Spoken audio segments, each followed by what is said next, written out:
2022년 2월 10일 목요일 새벽 본문 말씀은 요한복음 12장 1절에서 11절 말씀입니다.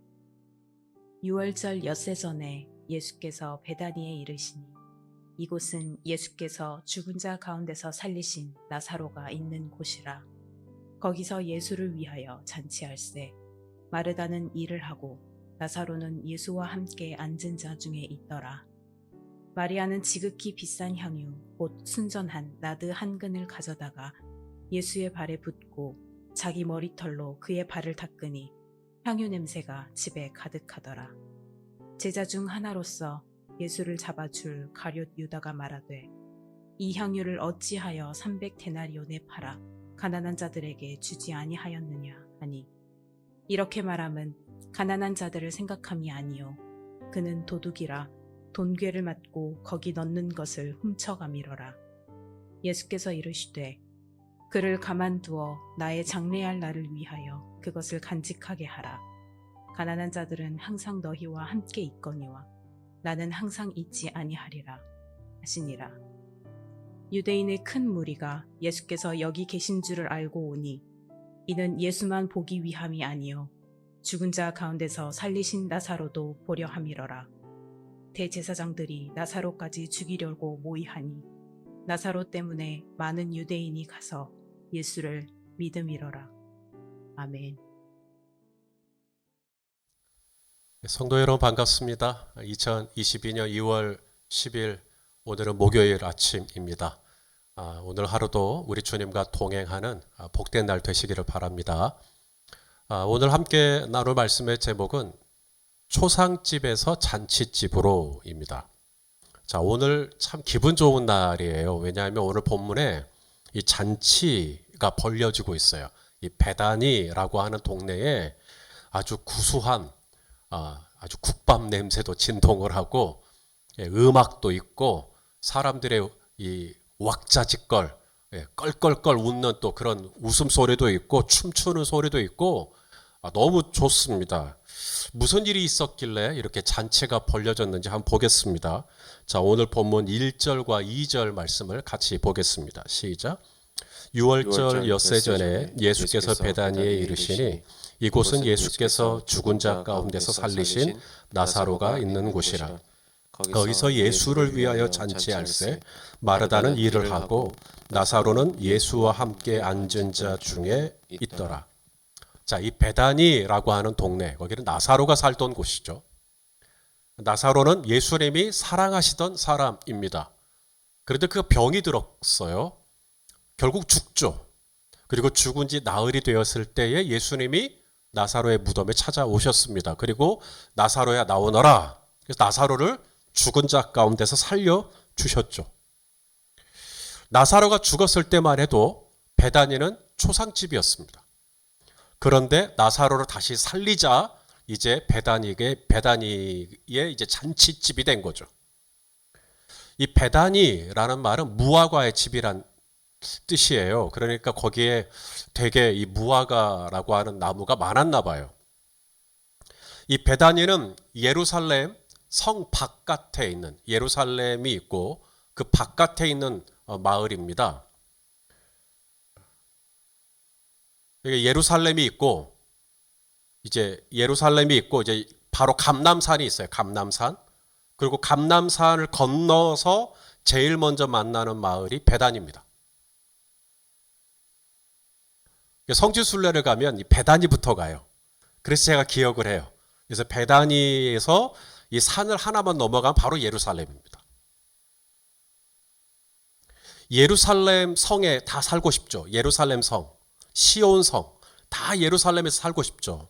그런데 예루살렘에 살래야 살 수 없는 사람들이 어디로 갈까요? 베다니로 가죠. 그럼 예루살렘에 살고 싶어도 살 수 없는 사람들은 누굴까요? 한센병자들입니다. 그들은 사람들과 어울려 살 수가 없어요. 그들은 진 바깥으로, 성 바깥으로 그들끼리 따로 군락을 이루어서 살아야 됩니다. 바로 그곳이 베다니였어요. 그래서 이 베다니에는 당시에 많은 이 한센병자들이 모여 살던 곳이었다라고 하는 기록이 쿰란이라고 동굴에서 아주 오래된 문서들을 발견을 했는데 그곳에 바로 이 베다니를 소개하기를 많은 나환자들이 모였던 나환자촌이 이 베다니에 있었다. 이런 기록이 있어요. 또 그도 그럴 것이 마태복음 26장에 보면 바리새인 시몬이 나오는데 이 시몬이 예수님을 식사 초대하잖아요. 바로 근데 그 시몬을 소개하기를 성경에 보니까 나병 환자라고 소개를 합니다. 왜 나병 환자가 이 나병 환자 시몬이 살던 동네가 베다니라고 소개를 하고 있죠, 성경에. 바로 그런 곳입니다, 베다니는. 지금 6월절이 얼마 남지 않았습니다. 이제 6일 뒤면 일주일도 안 남았어요. 일주일도 안 남은 이 6월절. 이제 6월절을 보내시러 예루살렘에 들어가시면 예수님은 다시 나오지 않습니다. 십자가에 못 박혀 돌아가시니까요. 예루살렘에 들어가시기 마지막 예수님이 어디서 보내시는가 시간을 바로 이 베다니. 어제는 에브라임은 텅 빈 곳, 이방인들만 있는 곳. 그곳에서 예수님이 시간을 보내시고 오늘은 베다니, 거기는 서러운 사람들이 모여 사는 곳. 나병 환자들, 한센병자들이 모여 사는 곳. 슬픔이 있는 곳. 예수님이 그곳에서 이 지상에서의 마지막 시간들을 예루살렘 들어가기 직전에 그곳에서 시간을 다 보내고 계셔요.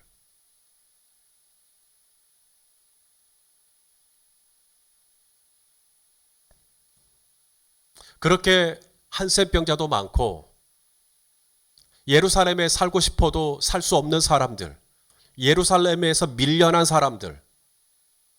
그렇기 때문에 그곳은 뭔가 억울하고 뭔가 좀 슬프고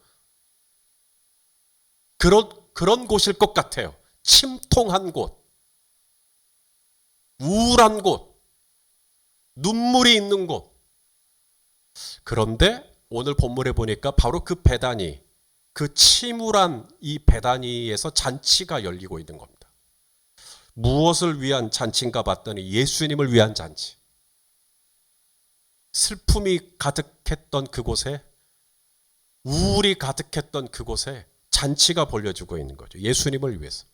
그렇게 한참 서로 음식을 나누고 음악에 맞춰 몸을 흔들고 서로 주거니 받거니 웃음을 나누고 흥이 한참 극에 달할 즈음에 누가 등장하냐면 나사로의 누이 중에 한 사람이었던 마리아가 등장을 합니다. 마태복음에서는, 마가복음에서는 그냥 한 여인이라고 소개가 되고 있는데 요한복음에서는 이 여인의 이름이 나사로의 누이였던 마리아라고 소개를 하죠.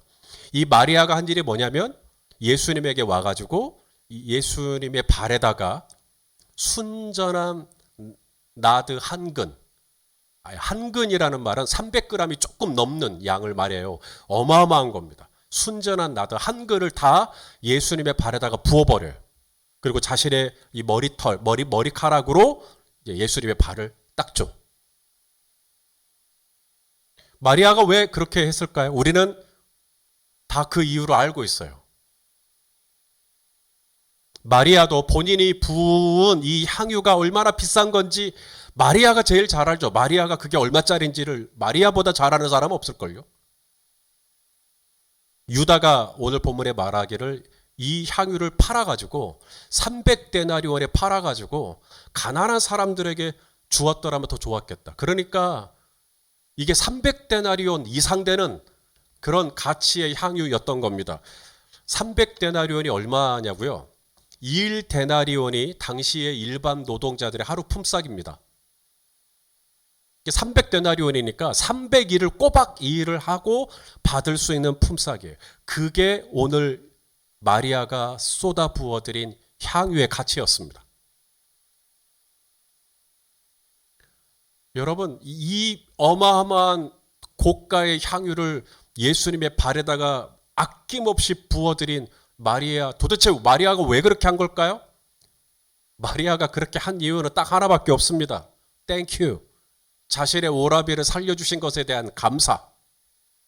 너무 감사해서 자신이 가진 것 중에 가장 귀한 것, 이것을 예수님의 발에 다 부어드려도 하나도 안 아까운 거죠. 너무 고맙고 너무 감사하니까. 그런데 누군가가 이 마리아의 행동을 두고 흠집을 내기 시작합니다. 예수님의 발에 부어드린 이 향유를 허비한다고 생각을 합니다. 차라리 그것을 팔아서 300데나리온이라고 하는 현금화를 해가지고 그걸 가지고 가난한 사람 구제하고 어려운 사람 도와주고 선교사님들을 돕고 미자립교회 목회자들 돕고 차라리 그렇게 쓰는 것이 낫지 않겠느냐고 했다는 거예요. 얼마나 신실해 보이고 가난한 자들을 위한 정의감이 가득 차 보이고 동정심이 풍부해 보이고 얼마나 의로워 보이고 얼마나 믿음이 좋아 보이십니까? 하지만 우리 예수님은 속지 않죠. 자, 오늘 본문 5절과 6절에 이렇게 말씀합니다. 우리 5절과 6절 또 같이 봅니다. 시작. 이 향유를 어찌하여 300데나리온에 팔아 가난한 자들에게 주지 아니하였느냐 하니 이렇게 말함은 가난한 자들을 생각함이 아니요 그는 도둑이라 돈꾀를 맞고 거기 넣는 것을 훔쳐 가밀어라. 자, 가난한 자들을 생각함이 아니요. 그러니까 가난한 자들을 생각하는 게 아닌데도 가난한 자들을 위할 수 있다.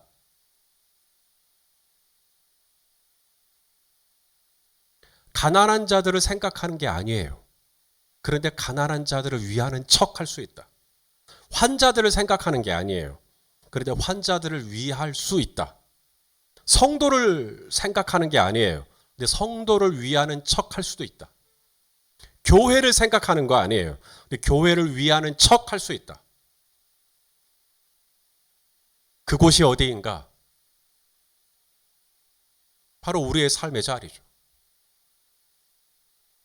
여러분, 본래 베다니는 굉장히 슬픈 곳입니다. 처량한 곳이고 슬픔이 많은 곳이고 한이 많은 곳이고 우울한 곳이고 그곳에 오늘 잔치가 열린 거예요. 평소에 잔치가 열리는 곳이 아니라 정말 눈물밖에 없는 그 동네에 잔치가 열렸다고요. 예수님을 위한 잔치가 열렸어요.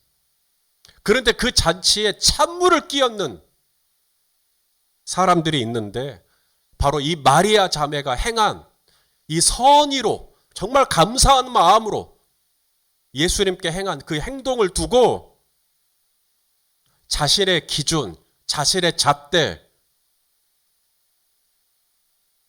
자신의 생각 이런 걸 가지고 흠집을 내고 비난을 하고 판단을 하고 정죄를 하고 손가락질을 하고 그런데 그냥 막 비난하면 나쁜 놈 되는 거니까 비난을 해도 이유가 있어야 되잖아요. 명목이 가난한 자들을 위하는 척, 가난한 자들을 생각하는 게 아닌데 가난한 자들을 위하는 척, 동정심이 많은 척, 의로운 척 그렇게 할 수 있다. 저와 여러분 안에도 이런 죄성이 있을 수 있다는 겁니다.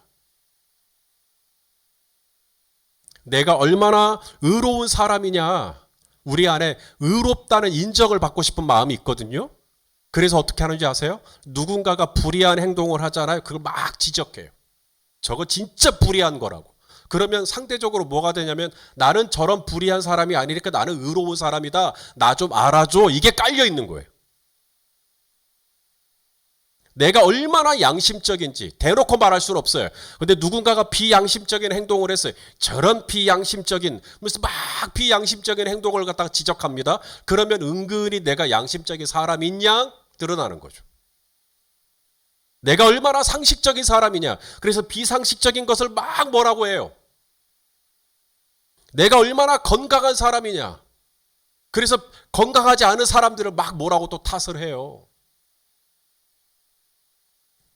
예수님은 정말 이 베다니와 같은 눈물이 많고 서러움이 많은 이 베다니와 같은 나의 삶에 잔치가 있기를 원하셔요. 6월절 6일 앞두고 예수님은 이 베다니에서 나사로와 함께 마르다와 함께 마리아와 함께 잔치를 벌이고 있어요.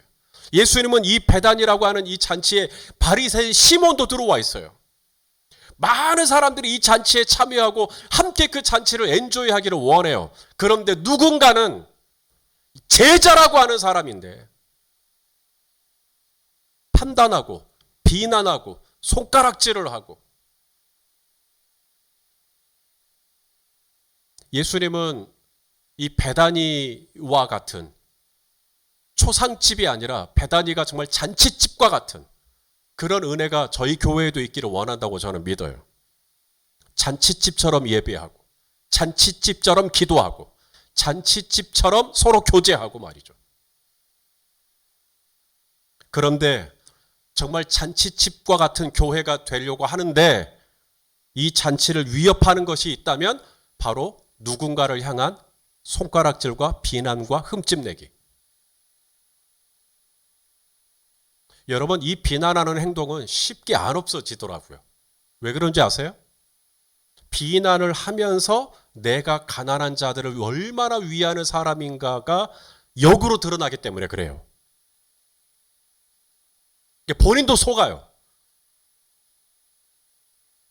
나는 사실 그렇게 의롭지가 않은데 불의한 뭔가를 막 비난하면서 내가 좀 의로워진 것 같은, 내가 꽤 도덕적인 사람인 것 같은, 내가 꽤 윤리적인 사람인 것 같이 내 스스로가 나를 속여요. 그래서 이 손가락질은 안 없어져요.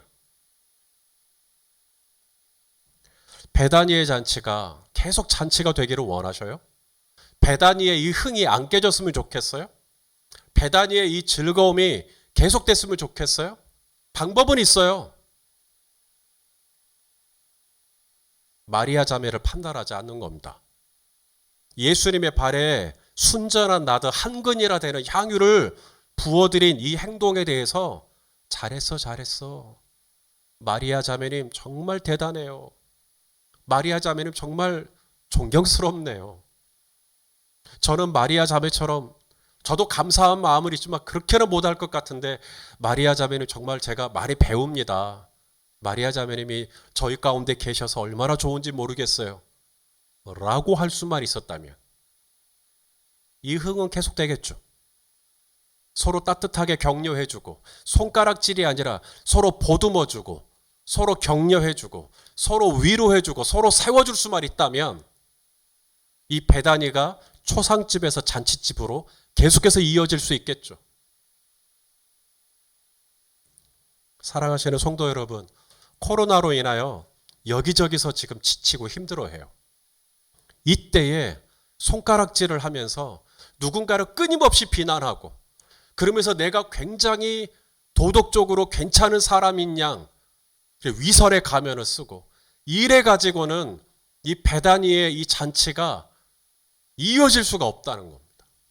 이 코로나 중에도 정말 이 서러움이 가득한 이 베다니에 잔치가 있기를 원하고, 열린 베델교회 안에 그 잔치의 현장이 지속되기를 원한다면 우리는 마리아 자매와 같은 서로가 서로를 향하여서 끊임없이 격려해주고 세워줘야 된다는 거예요.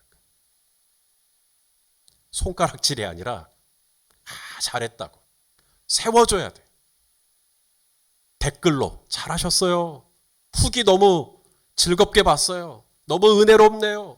문자로 혹은 전화로 직접 만나서 너무 좋다고 말해주면 더할 나위 없고, 그렇게 하면 베다니의 잔치집은 그 흥겨움을 계속 이어갈 수 있다는 거예요. 주님은 그렇게 6월절에 오기 전에 그렇게 시간을 보내기를 원했던 겁니다.